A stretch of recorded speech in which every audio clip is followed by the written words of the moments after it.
Dios les bendiga, hermanos, a todos. Un saludote y ya estamos listos para el estudio del día de hoy de la palabra de Dios. Vamos a llevar lo que es la tercera parte de este estudio titulado La Pascua Judía y la Pascua Cristiana, en donde hemos aprendido pues ya varias cosas, ¿verdad, hermanos? Significados, la fiesta, qué significa para ellos, qué significa para nosotros, y seguimos aprendiendo sobre este tema. El propósito es llegar a un entendimiento pues aún mayor de lo que es la cena del Señor, pero para eso vamos a avanzar el día de hoy con esta tercera parte. Vamos a leer a modo de contexto, hermanos, Éxodo capítulo 12, versículo 1 al 8, que fue con lo que terminamos en el estudio pasado. Ahorita que lo esté leyendo, se va a ir acordando del examen, se va a ir acordando de lo que estamos hablando en cada uno de esos puntos. Si por ahí algún hermano no ha oído los estudios anteriores, pues ahí están la parte 1 y la parte 2, esta es la parte 3. Éxodo 12, capítulo 12, versículo 1 al 8. Dice: Habló Jehová a Moisés, aquí les va a dar lo que son las instrucciones para celebrar la Pascua y así poder librarse de la plaga número 10, que es la muerte de todos los primogénitos, hermanos. Habló Jehová a Moisés y a Aarón en la tierra de Egipto, diciendo: Este mes os será principio de los meses, para vosotros será el primero en los meses del año. Hablad a toda la congregación de Israel, diciendo: En el 10 de este mes, tómese cada uno un cordero, según las familias de los padres, un cordero por familia. Mas si la familia fuere tan pequeña que no baste para comer el cordero, entonces él y su vecino inmediato a su casa tomarán uno, según el número de las personas, conforme al comer de cada hombre, haréis la cuenta sobre el cordero. 5, dice: El animal será sin defecto, macho de 1 año. Lo tomaréis de las ovejas o de las cabras, y lo guardaréis hasta el día 14 de este mes, y lo inmolará toda la congregación del pueblo de Israel entre las 2 tardes. Y tomarán de la sangre y la pondrán en los 2 postes y en el dindel de las casas en el que lo han de comer. Y aquella noche comerán la carne asada al fuego, y panes sin levadura, con hierbas amargas lo comerán. Hasta ahí leímos, hermanos, en el estudio pasado, y ahorita entramos al versículo número 9, que dice: Ninguna cosa comeréis de él cruda, ni cocida en agua, sino asada al fuego, su cabeza con sus pies y sus entrañas. Bueno, el cordero, hermanos, no era sacrificado únicamente para que lo vieran, sino para que lo comieran. Y nuestro Señor Jesucristo no fue sacrificado únicamente para que lo vieran, por ahí vean las películas, para que dijeran: sí, Cristo vino, murió, para que lo vieran colgado ahí en la catedral, en la parroquia, sino que el propósito es que participemos de él, que lo comamos también. Y por eso les decía, hermanos, que la intención, terminando esta serie, es que tomemos la cena del Señor con un conocimiento más amplio, participando y comiendo su carne y su sangre, tal como se tenía que comer en la antigüedad el cordero de la Pascua. Nosotros comemos de él, hermanos, también cuando comemos de la palabra, porque él es la palabra. Acuérdense que dice Juan que en el principio era el verbo, y el verbo es la palabra, y la palabra es nuestro Señor. Y cuando nosotros comemos esta palabra, estudiamos esta palabra, entonces nos estamos alimentando de él. Aunque no sea un sermón motivacional y aunque no te hayan dicho que te vas a hacer rico ni nada, este es un alimento saludable. Bueno, la comida física, hermanos, nos da fuerza física, y la comida espiritual nos da fuerza espiritual. Entonces tenemos que comer también espiritualmente. Cuando nosotros, hermanos, comemos, por ejemplo, no sé si a usted le pasa, al comer un pollo, hasta vi una canción por ahí sobre eso, a uno les gustan unas piezas, unas partes que a otros no. Hay unas piezas del pollo que gustan mucho, hay unas que no gustan, o a lo mejor le gusta a usted todo, pierna, muslo, pechuga, pero no le gustan las menudencias, no le gustan los hígados, no le gusta el pescuezo, no le gusta el corazón. Y así de la misma manera, hermanos, el evangelio tiene partes más agradables que otras. ¿Sí? Cuando usted compra un pollo y dice, yo quiero una pechuga, yo quiero una pierna, yo quiero... Oye, ¿quién quiere esto? No, esa, no. Oye, esto, no, hombre, te echaron las menudencias, eso no me gusta. Ay, a quien sí le gusta, es solo para poner un ejemplo. En el evangelio, hermanos, hay partes que gustan más que otras. Y una de esas partes es la parte de los milagros, de las sanidades y de la prosperidad. Eso es parte del evangelio, hermanos, porque Dios hace milagros, Dios sana, sigue sanando y Dios prospera, sí, es cierto. El problema es que hay congregaciones, hay denominaciones donde únicamente se enfocan en esas partes. Dicen, a nosotros no nos gusta lo demás, a nosotros nos gusta esto, la pechuga, la pierna, el muslo. Cuando se da la instrucción de comer el cordero, se le dice al pueblo que se van a comer todo, hermanos. No nada más las promesas. Se tenía que comer todo. Lo que te gusta y lo que no te gusta. Porque sin duda, hermanos, hay partes de la palabra que le van a gustar, que le van a encantar. Y va a decir, qué bonito esto. Mira, fíjate. Y va a haber partes que va a decir usted, ¿por qué Dios hizo eso? Yo no lo entiendo. Y más que no entenderlo, a veces le puede llegar a molestar, ¿verdad? ¿Por qué Dios es así? ¿Por qué Dios hizo eso? No debería haber hecho eso. Bueno, nosotros debemos, hermanos, alimentarnos de todo, completo. Jesucristo nos dijo, lleva tu cruz. Hay gente que no quiere llevar la cruz. Dijo, si te piden llevar una milla, que era algo injusto, de lo cual los judíos se querían libertar de los romanos, llevar cargas por ellos cuando se los encontraban en el camino. Jesús les dice, si te dicen que lleves una milla, llévala 2. Si te dan en una mejilla, pon la otra. Ama a tus enemigos, bendícelos, ora por ellos, no los maldigas. Hay partes, hermanos, que no son tan fáciles como el perdón, ¿verdad? A ti te pueden decir, ¿te gusta que Dios sana? No, sí, ¿te gusta que Dios te prospere? No, pues claro. ¿Te gusta que Jesús dice que perdones y que si no perdonas tú tampoco eres perdonado? Ay, es que tú no sabes lo que me hicieron. Ay, es que tú no sabes lo que yo he pasado. Hay partes que no nos gustan. Y la instrucción, hermanos, a la hora de comer el cordero, que era un símbolo de nuestro Señor Jesucristo, es que se debe comer todo. Ahora, decía el verso ahorita que leímos, 9. No se lo coman crudo, no se lo coman cocido en agua, se lo deben comer asado en el fuego. Y aquí no era una cuestión, hermanos, de cómo está más sabroso el cordero. Aquí no es cómo te gusta más la carne, cruda, media cruda, cocida, o te gusta más asada, no una parrillada. No es por cuál está mejor, no es de qué manera el cordero sabía más sabroso, no es una receta de cocina, hermanos. Lo que aquí se están dando son símbolos. Y el ser asado en el fuego nos habla del fuego de la ira de Dios. Ojo con eso. ¿Por qué el cordero, nuestro Señor Jesucristo, iba a estar asado en un sentido simbólico, en un sentido espiritual?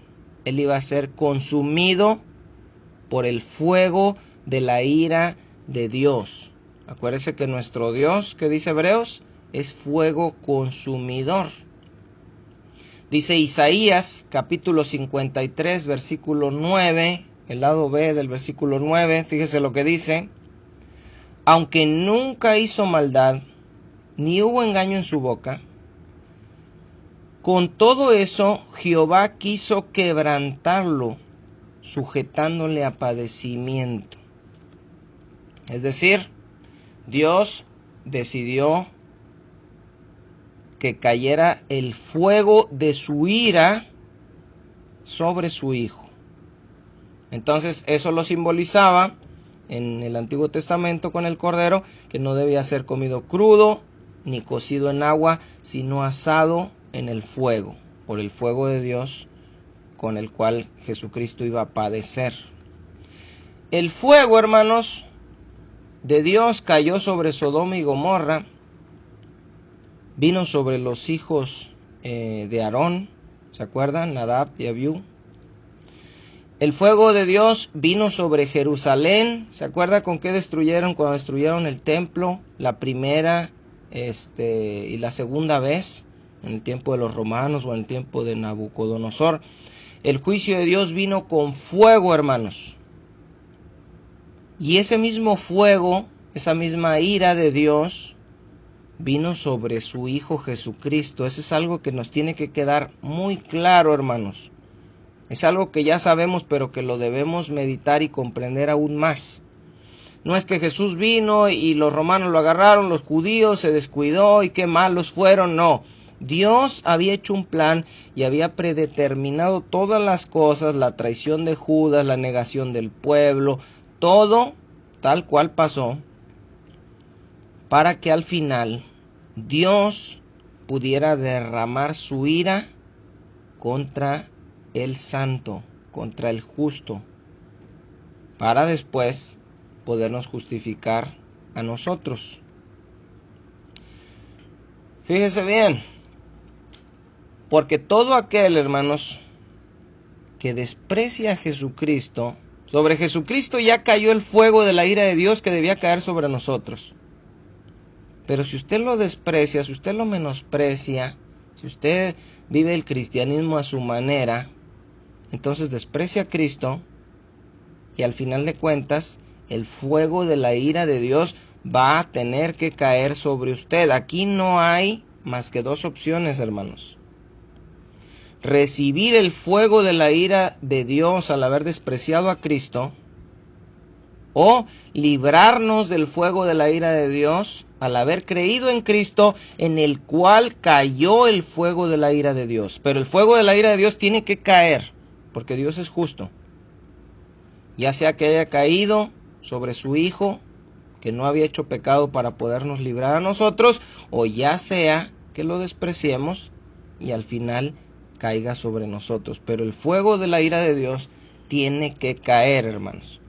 Por ahí de repente en algunas denominaciones piden fuego, fuego, queremos fuego. Y cuando venga el fuego, hermanos, ya les va a andar. Dice Hebreos capítulo 10, versículo 26. Porque si pecaremos voluntariamente, ojo con lo que les estoy diciendo. Si desprecia usted a Jesucristo sobre el cual cayó el fuego de Dios va a caer sobre usted. Lo dice claro aquí en Hebreos 10:26 cuando dice, porque si pecaremos voluntariamente después de haber recibido el conocimiento de la verdad, ya no queda más sacrificio por los pecados, sino una horrenda expectación de juicio y de hervor, ¿de qué, hermanos? De fuego que ha de devorar a los adversarios. ¿Quiénes son los adversarios? Los que no quisieron entender, los que no vivieron en santidad, los que no tomaron su cruz, los que no perdonaron, los que no amaron a sus enemigos, los que no pusieron la otra mejilla, los que no quisieron la segunda milla, los que dijeron yo me caso en yugo desigual, yo hago lo que yo quiero, y se rebelaron contra Dios. Al final de cuentas dice, lo único que queda es una expectación de juicio y de hervor de fuego que ha de devorar a los adversarios. ¿Por qué? Es aquí donde los testigos de Jehová no entienden y dicen, ¿cómo Dios va a castigar a sus criaturas? No, es que Dios no quiere castigar a sus criaturas. Ellos dicen, pero si es amor, pues sí. Por eso puso la solución. Para Él podernos perdonar, tuvo que castigar a Jesucristo. Si usted desprecia a Jesucristo, entonces el castigo que vino sobre Él no lo justifica a usted y usted va a tener que pagar. Eso es algo bien importante y todo esto, repito, tenemos que irlo aprendiendo porque vamos a tomar la cena con un mayor entendimiento. La segunda carta de Pedro, fíjese bien, cuando habla unos versos así duros, como que hasta se alertan más los sentidos, porque el Espíritu Santo te dice, oye, de repente oímos años, oímos cifras, y como que empieza uno a bostezar, y como que la carne dice que flojera, pero estos versos deben de ponernos a pensar, hermanos. Y si estos versos no nos hacen pensar, entonces de plano algo está mal con nosotros. Segunda de Pedro, capítulo 3, versículo 7, Pedro está hablando primero del diluvio y de cómo Dios destruyó toda la vida, excepto lo que estaba en el arca, por medio del agua. Y dice el versículo 7, fíjese bien, pero los cielos y la tierra que existen ahora están reservados por la misma palabra, guardados para el fuego, en el día del juicio y de la perdición de los hombres impíos. Dice el versículo 10, pero el día del Señor vendrá como ladrón en la noche, en el cual los cielos pasarán, fíjese bien lo que va a describir Pedro, con grande estruendo, y los elementos ardiendo serán deshechos. Y la tierra y las obras que en ella hay serán quemadas. Usted puede leer estos versos. Viene fuego. El mundo antiguo fue destruido con agua y Dios prometió que no lo iba a volver a destruir con agua, pero ahora será destruido y está reservado para el fuego, dice Pedro. Dice, y la tierra y las obras que en ella hay serán quemadas. Todo. Dice el versículo 11, fíjese bien. Puesto que todas estas cosas han de ser deshechas, ¿cómo no debéis vosotros andar en santa y piadosa manera de vivir? Es decir, temerosos de Dios, del juicio de Dios, aceptar la justificación de Dios por medio de derramar su ira en Jesucristo y vivir en santidad.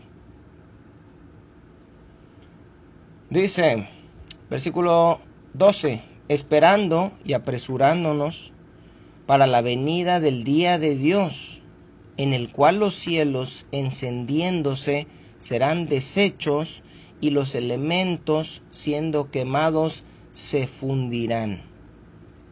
Fuego de Dios. Después de oír esto que dice el apóstol Pedro, acuérdense lo que dice Hebreos que leímos ahorita.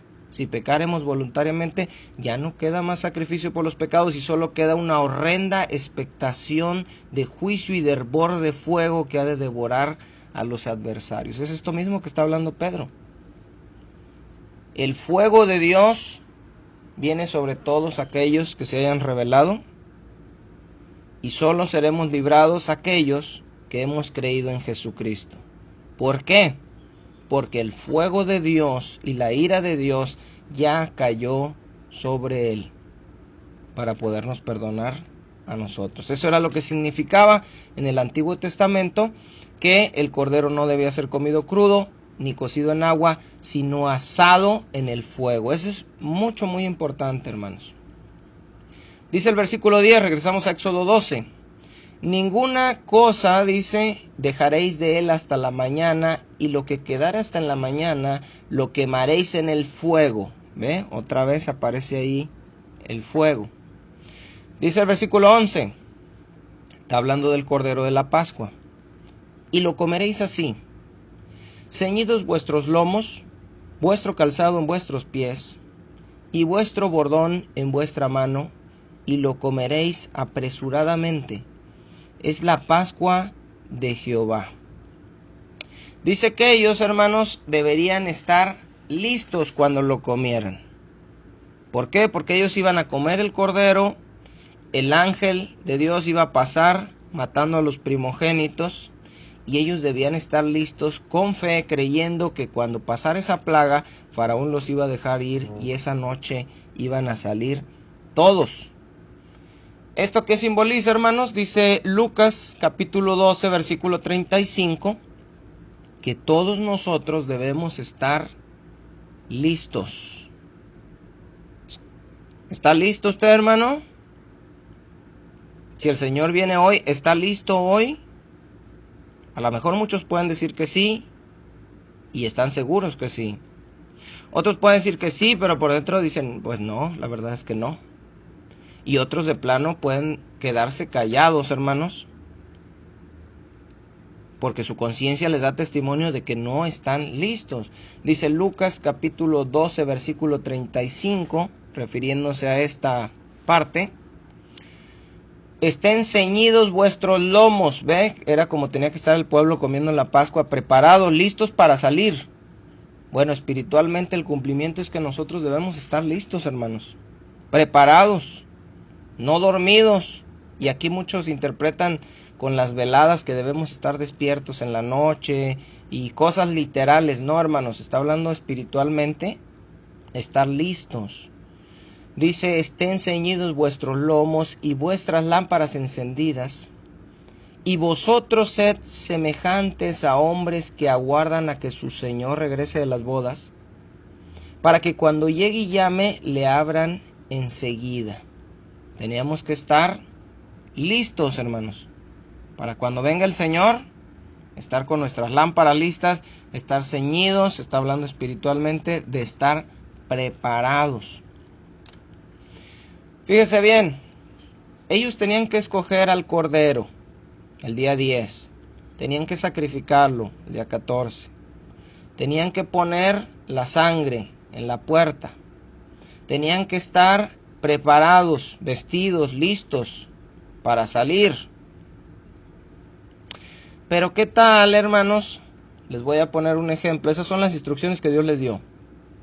Pero ¿qué tal si ellos eligen el cordero, lo sacrifican, lo comen, queman lo que quedó, como dijo ahí la instrucción Dios, si queda algo, quémenlo?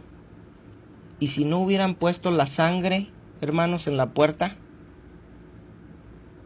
lo tomaron al día 10, era sin defecto, lo sacrificaron al día 14, lo comen en familia, lo comen listos para salir, pero no pusieron la sangre. ¿Qué hubiera pasado?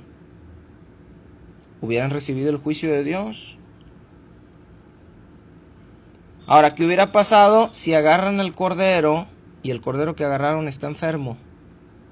Y lo agarran el día 10, lo sacrifican el 14, están preparados, ponen la sangre, pero el cordero estaba enfermo. ¿Serviría eso? Tampoco, hermanos. ¿Qué hubiera pasado si no estaba enfermo, lo agarran el día 10, lo sacrifican el día 14, pero no lo quieren comer todo? Y sí, ponen la sangre y sí están preparados para salir, pero no lo quisieron comer todo. Dijeron, esto no me gusta, esto tampoco. ¿Qué hubiera pasado?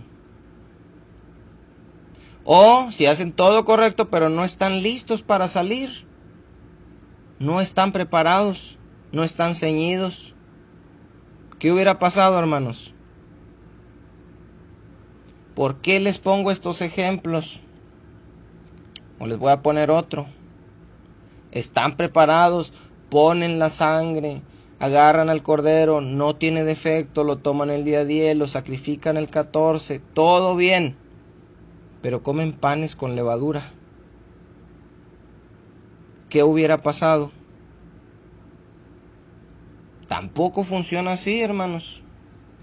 ¿Por qué les digo esto? Porque usted puede asistir a una congregación, puede bautizarse, puede leer su Biblia, puede ayunar, puede diezmar. Y si no vive en santidad, hermanos, dice la palabra de Dios claro que sin santidad nadie verá al Señor.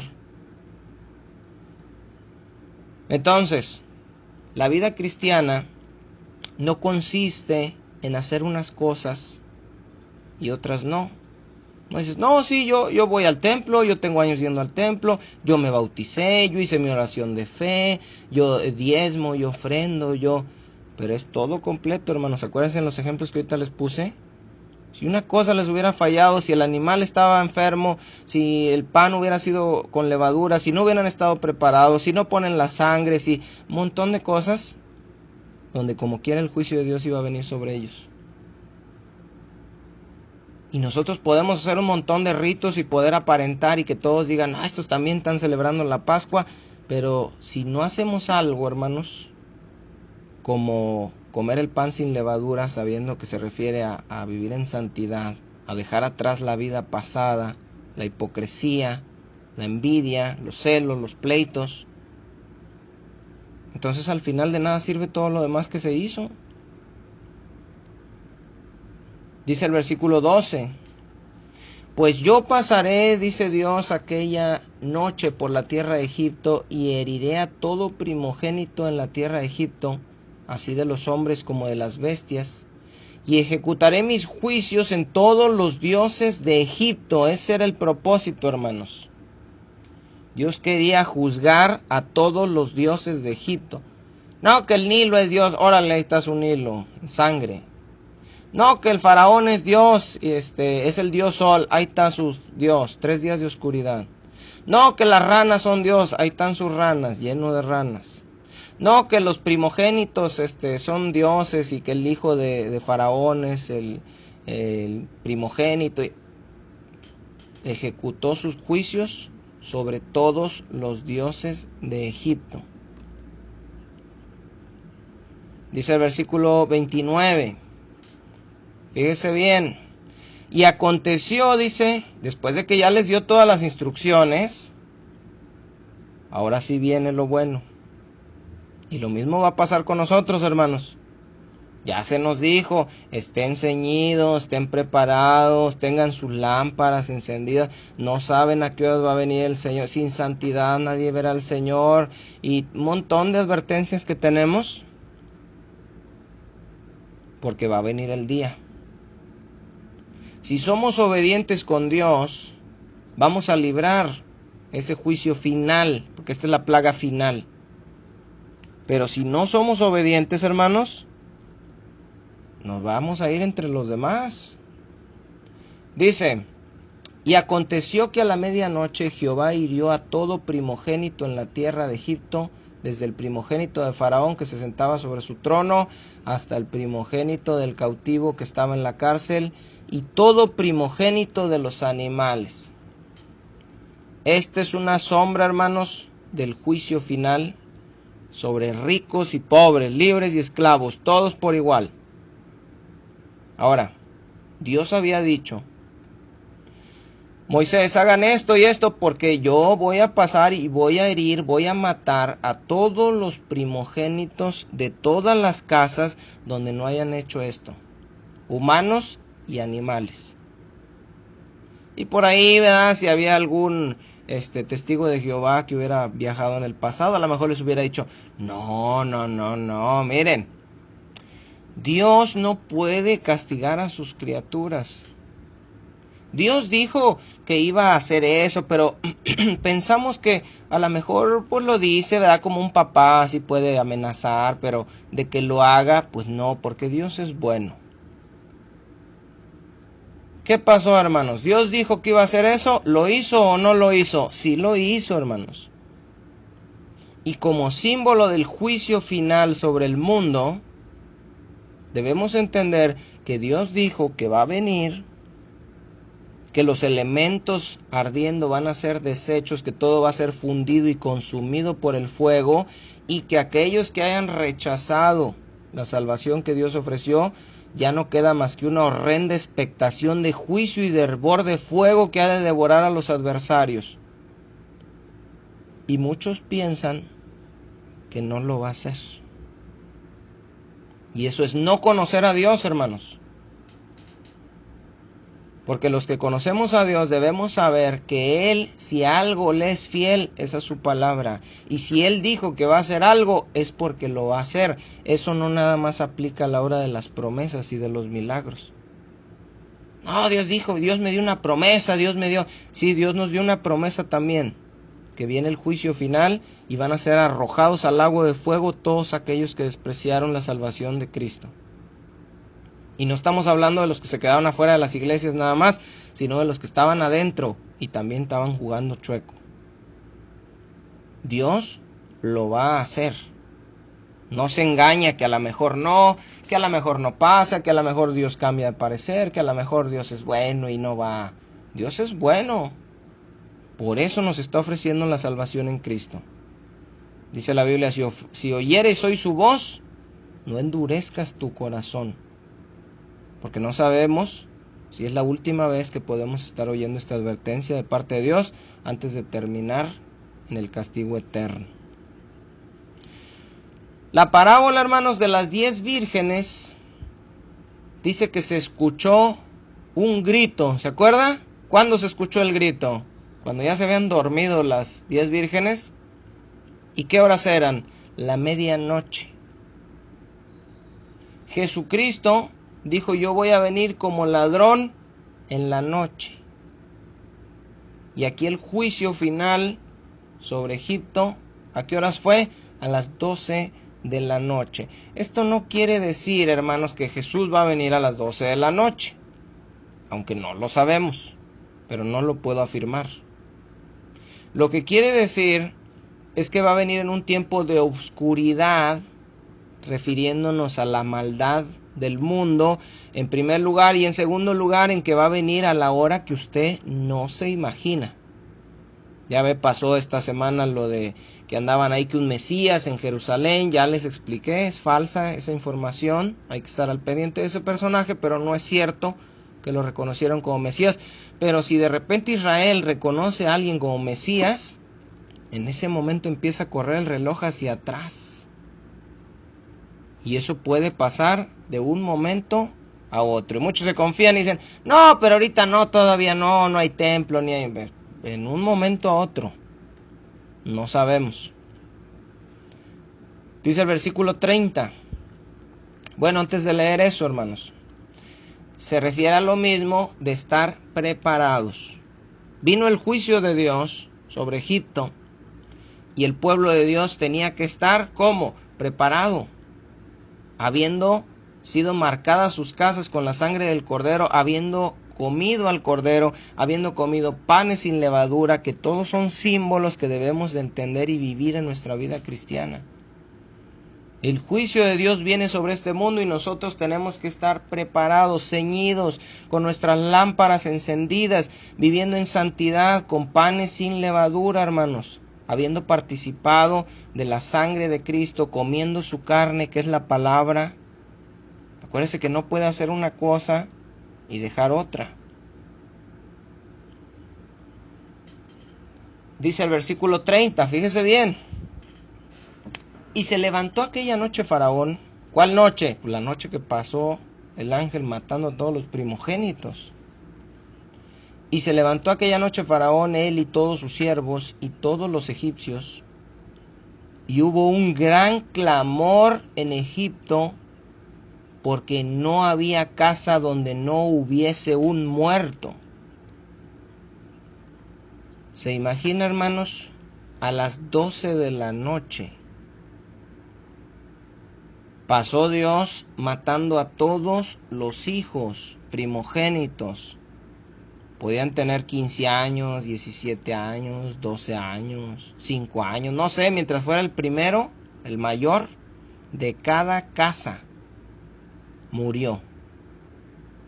Y en ese momento no sé si ellos oyeron ruido, no sé de qué manera, pero se despertaron, vieron que sus hijos en sus casas estaban muertos, hermanos.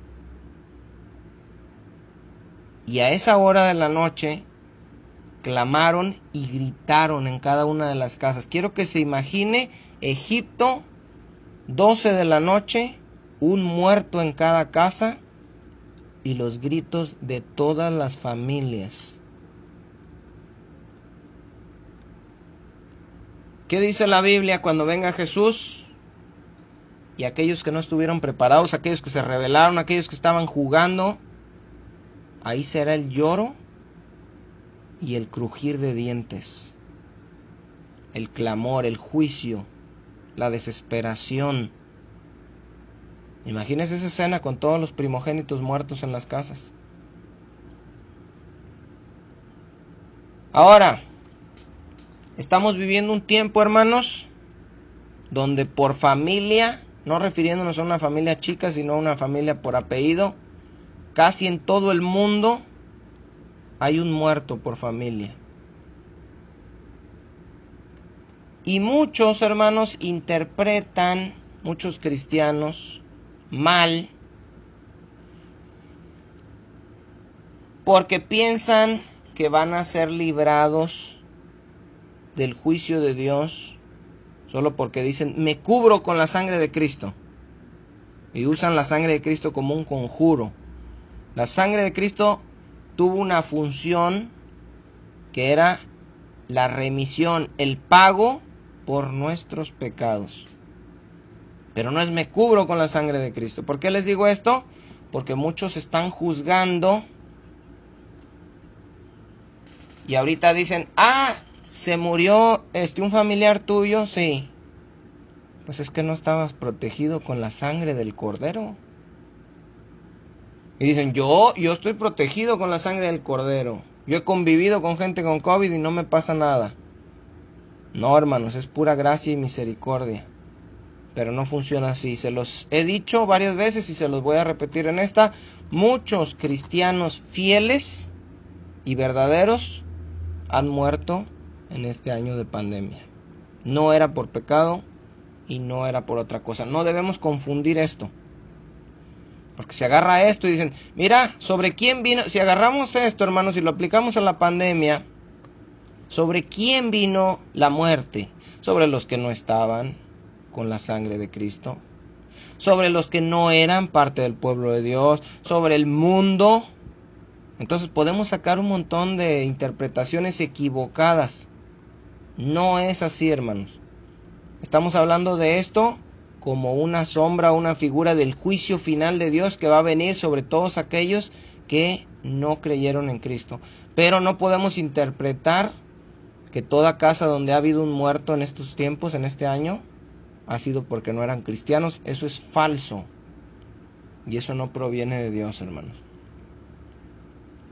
Ahora, usted puede pensar, si se imaginó esa escena de la gente clamando en la noche por sus hijos. Pudieron ser chicos, pudieron ser de 10 años, 12 años, niños. Y puede pensar, ¿por qué Dios los mató? ¿Por qué Dios mató a los niños, a los muchachitos, a los jóvenes? Y como que no, de repente no nos puede cuadrar esa idea. Debemos recordar, hermanos, que al principio del libro del Éxodo, Faraón, ¿qué hizo?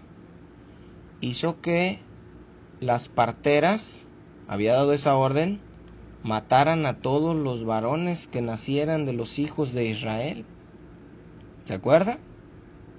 Las parteras se rebelaron, no quisieron, le inventaron ahí algo a Faraón y luego dijo Faraón, a todos los niños que nazcan de Israel, aviéntenlos al río. Acuérdese que los juicios de Dios son justos. Fíjese en Éxodo 4, 22, lo que Dios le había dicho a Moisés, y 23. Y dirás a Faraón, fíjese, esto es Éxodo 4, en Éxodo 3 es cuando se le aparece en la zarza a Moisés. En Éxodo 4 vemos esto, todavía Moisés no iba con Faraón, todavía no pasaban las plagas. Y dirás a Faraón, Jehová ha dicho así, Israel es mi hijo, mi primogénito. Ya te he dicho que dejes ir a mi hijo para que me sirva, mas no has querido dejarlo ir. He aquí, yo voy a matar a tu hijo, a tu primogénito. Esto se lo dijo Dios por medio de Moisés a Faraón antes de que empezaran las plagas, porque Dios ya sabía que Faraón se iba a endurecer y endurecer y endurecer y que solo hasta la plaga número 10 los iba a dejar ir, que era cuando Dios iba a matar al hijo primogénito del Faraón. ¿Por qué? Porque el pueblo de Israel era el hijo primogénito de Dios y Faraón lo tenía secuestrado. Y dijo, no dejas ir a mi hijo, voy a matar a tu hijo. Segunda de Tesalonicenses, capítulo 1, versículos 5 al 9, nos habla de estos justos juicios de Dios. Y dice, esto es demostración del justo juicio de Dios. No es Dios malo, no es que Dios malo, ¿por qué los mató Dios? Porque Dios es justo. Él derramó su ira sobre su Hijo, y si tú lo desprecias, va a derramar su ira sobre ti. Eso es justo, porque su ira tiene que ser derramada por causa de nuestro pecado, ya sea sobre nosotros o sobre el Cordero de Dios que quita el pecado del mundo. Dice, esto es demostración del justo juicio de Dios, para que seáis tenidos por dignos del reino de Dios, por el cual asimismo padecéis. Porque es justo delante de Dios pagar con tribulación a los que os atribulan, y a vosotros que sois atribulados, daros reposo con nosotros cuando se manifieste el Señor Jesús desde el cielo, con los ángeles de su poder, en llama de fuego, para dar retribución a los que no conocen a Dios, ni obedecen al Evangelio de nuestro Señor Jesucristo. ¿Por qué dice los que no conocen ni obedecen? Porque los que no conocen son los que están afuera, hermanos. Los que ni obedecen son los que están adentro y se hacen los cristianos. Dice, los cuales sufrirán pena de eterna perdición, excluidos de la presencia de Dios y de la gloria de su poder. Si usted no conoce y no quiere, y si ya conoce y no obedece, es justo por Dios que usted sufra el castigo eterno por haber despreciado el castigo que vino sobre Jesucristo. Faraón hizo sufrir al pueblo de Israel. Faraón mandó matar a los hijos de Israel, los mandó arrojar al río, los tuvo esclavizados, y ahora Faraón tenía muerto a su hijo primogénito. Dios, hermanos, el hombre es corrupto, el hombre se vende con sobornos, con regalos, se corrompe. Dios es justo. Y acuérdense que Apocalipsis dice, aquí yo vengo pronto y mi galardón conmigo, ¿para qué? Para dar a cada uno según su obra. Eso no se refiere a un rango de recompensas, donde usted le va a dar más, al otro mucho, y van a andar presumiendo quién trae la mejor corona. Eso se refiere a lo que vimos ahorita en Tesalonicenses. Descanso y reposo a los que permanecieron en bien hacer creyendo en Cristo, y ira sobre todos aquellos que no conocen y fueron desobedientes a la palabra. Dice el versículo 31, regresamos a Éxodo 12. E hizo llamar a Moisés y a Aarón de noche, y les dijo, salid de en medio de mi pueblo vosotros y los hijos de Israel, e id, servid a Jehová como habéis dicho. El duro corazón, hermanos, de Faraón fue quebrantado. Primero no los dejaba ir, y ahora los corre como Dios había dicho, y les dice, váyanse.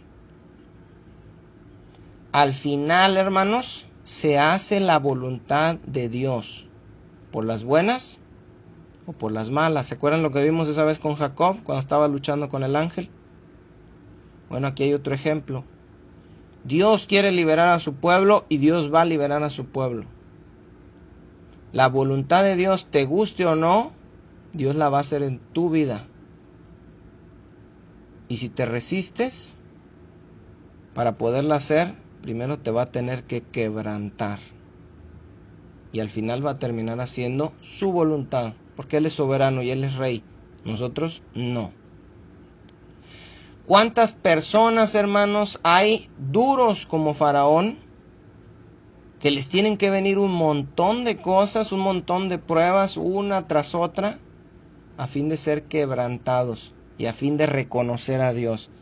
Y hay gente que reconoce a Dios, que se arrepiente, que se convierte y todo, ya cuando están bien golpeados, hermano, ya cuando les vinieron enfermedades, hay gente ya en etapas terminales, sin piernas y cosas tremendas que les vienen, y al final, no, sí. ¿Qué necesidad había, hermanos, de todo eso?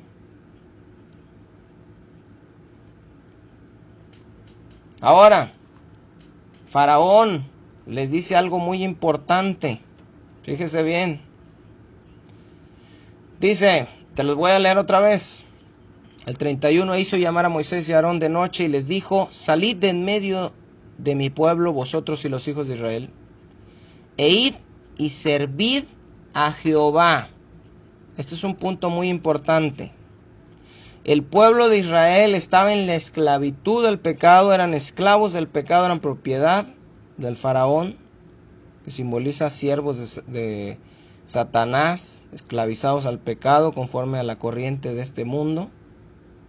Y cuando fueron liberados, hermanos, fueron liberados para servir a Dios. Les dice Faraón, ok, los dejo libres para que vayan y hagan lo que quieran. No les dijo eso, ¿verdad? Les dijo, los dejo libres para que vayan y sirvan a Dios. Nosotros no fuimos libertados, hermanos, de la esclavitud del pecado para hacer lo que nos plazca.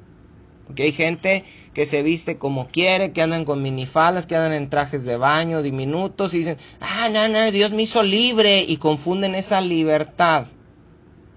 No, es que tú quieres que leamos la Biblia. Dios nos hizo libres de la letra, ya no hay que leer. No, Dios nos hizo libres, podemos tomar, podemos salir, podemos platicar. Dios nos hizo libres. Y hay muchos cantos que cantan grupos cristianos que hablan libre, libre, pero cuando están hablando de libertad, no se refieren a que fueron libertados de la esclavitud del pecado, sino a que son libres para hacer lo que ellos quieran. Dijo Judas, convierten la gracia en libertinaje. Ojo con eso. Usted fue rescatado de la esclavitud del pecado. Fíjese lo que dice Gálatas capítulo 5, versículo 13. Porque vosotros, hermanos, dice, a libertad fuisteis llamados. Solamente que no uséis la libertad como ocasión para la carne, sino servíos por amor los unos de los otros. No, yo soy libre y puedo hacer lo que yo quiera. Dice 1 Pedro capítulo 2 versículo 16. Como libres, dice, pero no como los que tienen la libertad como pretexto para hacer lo malo. Se fija este verso, apréndanselo, apúntelo, se lo repito. 1 Pedro capítulo 2 versículo 16. Cuando vea por ahí que una chica en mini traje de baño pone y dice, yo soy libre, no me juzguen, Cristo me hizo libre y yo puedo hacer esto, puedo fumar, puedo tomar, puedo hacer lo que yo quiera, soy libre. Dice Pedro, si somos como libres, dice, pero no como los que tienen libertad como pretexto para hacer lo malo, sino como siervos de Dios. Pedro tuvo que hacer esta aclaración porque hace 2000 años había los mismos. Dios me hizo libre, yo soy libre, yo puedo hacer lo que yo quiera, y tú eres un legalista, y yo no voy a hacer eso, y tú nomás quieres que la Biblia, y que toda la Biblia, y que no. Dios nos hizo libres de la esclavitud, de la ley, y de la palabra, y de la letra, porque la letra mata, y versos que se aprenden mañosamente, hermanos. Romanos capítulo 6, versículo 22. Mas ahora que habéis sido libertados del pecado y hechos ser siervos de Dios, ¿se fija? Fuimos libertados del pecado y de Satanás y fuimos hechos siervos de Dios. Cambiaste de dueño, pero no eres libre para hacer lo que te pegue tu regalada gana. Cambiaste de dueño, pasaste de Satanás, de la opresión, del sufrimiento, a servirle a Dios por amor, libres, pero no como libres para hacer lo malo.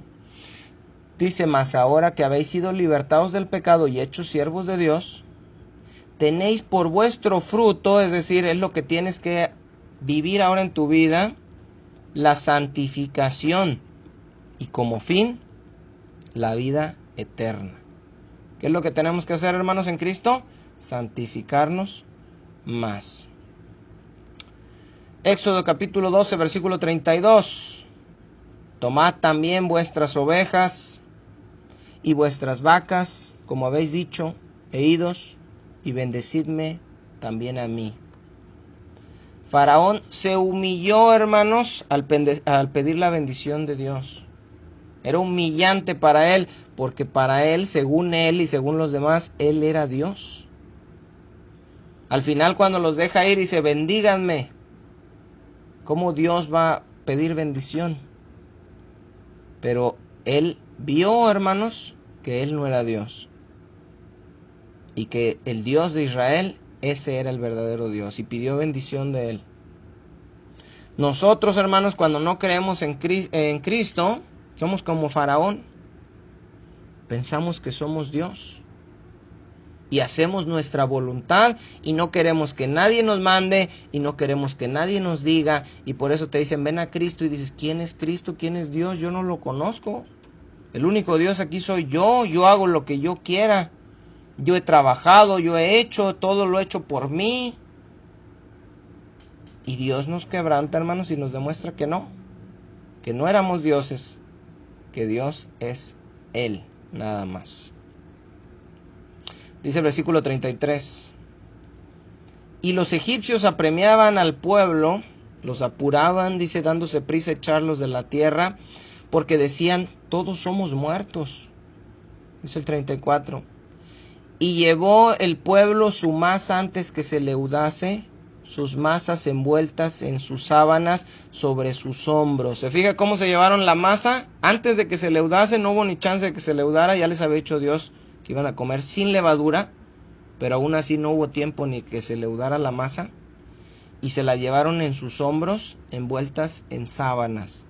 Por eso los judíos en la Pascua envuelven el pan en telitas, que simboliza esas sábanas en los que sacaron su masa. Dice el versículo 35, e hicieron los hijos de Israel conforme al mandamiento de Moisés, pidiendo de los egipcios alhajas de plata y de oro y vestidos. Dice el 36, y Jehová dio gracia al pueblo delante de los egipcios, y les dieron cuanto pedían, así despojaron a los egipcios. Cuando el pedir, hermanos, viene de parte de Dios, Dios hace que la gente dé aún los que no son su pueblo. Dios le había dicho a Abraham, ¿se acuerdan? Voy a juzgar esa nación y los voy a sacar con gran riqueza. ¿Era de Dios que ellos salieran con toda esa riqueza? Y cuando ellos piden, los egipcios les dieron. ¿Por qué? Porque Dios les dio gracia. Por eso cuando algo usted prospera, cuando algo usted da, no tiene que estar exigiendo. En esas congregaciones donde les exigen, donde los atosigan, que tienen que estar dando, donde la mitad de los sermones es de dar. Cuando Dios quiere que el pueblo dé, el pueblo da y da con gusto y da voluntariamente. Porque viene de Dios el dar. Esto tenía una implicación espiritual, y este oro y cosas que ellos sacaron, después es con lo que van a armar el tabernáculo en el desierto. Cuando les dice traigan oro y todo eso, era de ahí. Entonces tenía un propósito. No era nada más hacerlos ricos, como los falsos profetas quieren enseñar. Y finalmente, hermanos, vamos a ver un requisito que era obligatorio también para poder celebrar la Pascua. Ahora les repito, ¿por qué es importante esto? Si nosotros no celebramos la Pascua, no sacrificamos el cordero ni nada de eso, porque son símbolos para nuestra Pascua, que es Cristo, y que yo quiero que tengamos en cuenta a la hora de tomar la cena del Señor. Del mismo modo que simbólicamente no podían comer el cordero los que no cumplieran con este requisito, tampoco pueden tomar la cena del Señor los que no cumplen con este requisito. ¿Cuál requisito es, hermanos? Versículo 42, fíjese bien, 43. Y Jehová dijo a Moisés y a Aarón, esta es la ordenanza de la Pascua. Ningún extraño comerá de ella, mas todo siervo humano comprado por precio comerá de ella. Aquí somos nosotros, ¿verdad? Extranjeros, los de afuera, no, dice, ellos no participan de él. Los comprados sí, nosotros somos comprados, hermanos. Dice, comerá de ella después de que lo hubieres circuncidado. Para comer la Pascua del Señor tenían que estar circuncidados. El extranjero y el jornalero no comerán de ella, dice el versículo 48. Mas si algún extranjero morare contigo y quisieres celebrar la Pascua para Jehová, séale circuncidado todo varón, y entonces la celebrará, y será como uno de vuestra nación, pero ningún incircunciso comerá de ella. Tenía que estar circuncidado, hermano, para comer la cena de la Pascua, ¿sí o no? Sí. Nosotros tenemos que estar circuncidados para tomar la cena del Señor. Ahora, ojo, no soy uno de esos legalistas, no soy judío y no estoy hablando de la circuncisión física, sino de una circuncisión espiritual. Pero es necesario que esta circuncisión se nos haya hecho ya para poder participar de la cena del Señor. Es una circuncisión que se llama la circuncisión de Cristo y que se le hace por medio del Espíritu a cada uno de los creyentes. Es Cristo mismo quien nos la hace. No se hace físicamente, es algo espiritual. Por tanto, se practica a los hombres y a las mujeres. Cuando vayamos a tomar la cena del Señor, hermanos, tenemos que saber que nosotros podemos participar de ella porque fuimos circuncidados. Colosenses capítulo 2, versículo 11. En Él también, en Cristo también, fuisteis circuncidados con circuncisión no hecha a mano, echando de vosotros el cuerpo pecaminoso carnal en la circuncisión de Cristo. ¿Qué fue lo que se nos quitó a nosotros, hermanos? Que Cristo lo quitó. El cuerpo pecaminoso carnal.